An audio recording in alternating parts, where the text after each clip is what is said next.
ቆይ እኔ ያልገባኝ ትላንትና ያው የተለቀቀው ቪዲዮ ላይ እኔ ትንሽ የለውም ነበረ። ሌሊት ላይ ዝም ብዬ የተወሰነ ነገር ተናግሬያለሁ።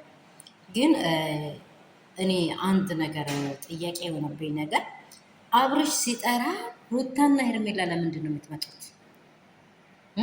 ለምንድን ነው የምትመጡት? ለምንድን ነው እሱ ያለበት አድራሻ የምትመጡት?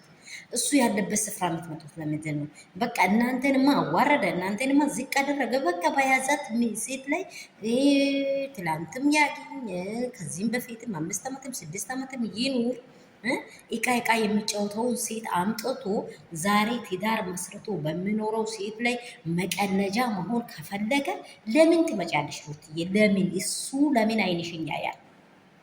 በአንቺ እሱ ኦዲየንስ ሊያገኝ በአንቺ እሱ ኮሜንት ሊያገኝ በአንቺ እሱ ድምቀት እንዲያገኝ ነው የምትመጡት።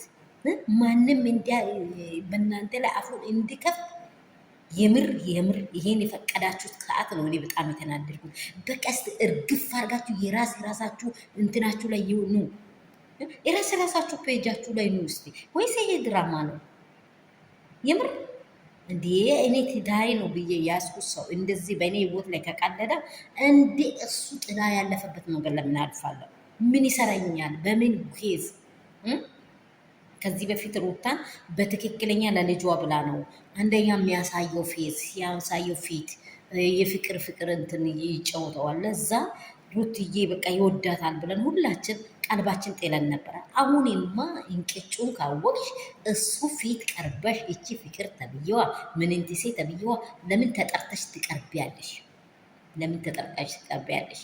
ይህንን መልስ መልሱልኝ። ሩታም ሄርሜላ ለምን ተጠርታችሁ ትቀርባላችሁ? እሱ በእናንተ ህይወት ላይ የታባታችሁ እያለ እንድታውቁ ፈልጋችሁ አይደል እንደ የጠየቃችሁ። ሰላም ሰላም የኔ ቤተሰቦች እንደምን አደራችሁ? ሁሉ ሰላም፣ ሁሉ መልካም። ሩትዬ ፋሚሊ ሁላችሁም እንደምን አላችሁ? ሁሉ ሰላም ነው ወይ? ጌታ ይባረክ። እኔ ጋር ሁሉ ሰላም ነው። ሰላማችሁ ብዝት ትርፍ ይበልልኝ። ያላችሁበት ስፍራ እግዚአብሔር አምላክ በደሙ ሸፍናችሁ ሰላማችሁ ጥፍጥፍ ብዝት ዝት ይበልላችሁ።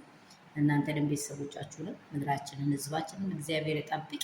ከእንደዚህ ከወራዳ ህይወት፣ ከማይጠቅም ህይወት፣ ከማንማራው ህይወት እግዚአብሔር ያስመልጣል። የምር ይሄ ልጅ ምንድን ነው እያስተማር ይገለውም እንዴ? ይገለውም አገሩ አባቱን የካደ ነው ወይስ እናቱን የካደ ቤተሰቡን የካደ ከሆነ ይገለው መታሰር አለበት ይሄ ልጅ።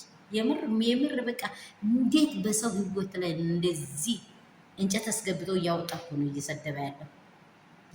የምር ሩታኔስ እሺ አፍቅረህ ወደኝ የት ነው ያለ ዘራን ፈትሸኝ ነው ያገባኸው? ሌላውስ እሺ እንደ ፍላጎት እቺ ልጅነት ጫወት። ሁላችን ልጆች በነበርን ሰዓት ከብት ስንጠብቅ የምንጫወተውን ሰው ምንፈልግ ከሆነማ ስንት ሰው አግብተናል። ስንት ሰው። ይሄ እኮ ይሄ ካይቃ ጫወታ አይደለም። ትዳር ያዝካት ነው። ሴት ናት ሩታ። እንዴት ክብር አይኖርህም? አንተ ምን አይነት ቅሌታም ሰው ነህ? የምር ቅሌታም ነው ያብራም በእውነት የተከበርከው እጅንን ያልከው እየመሰለኝ ነው እንጂ ተዋርዳል። የምር ተዋርድ። ልጅህ የልጅነት ልጅ ትላላ። ልጅህ የተወለደው ከማን ነው? ወንድ ልጅ እኮ ነው። ለዛው እውነት በጣም ዘቅጣል። በጣም ነው ያስጠላኝ ይሄ ነገር። አብርሃም ሲጠራ ሩታ ሄርሜላ አትምጡ። ከማን ጋር ያወራል?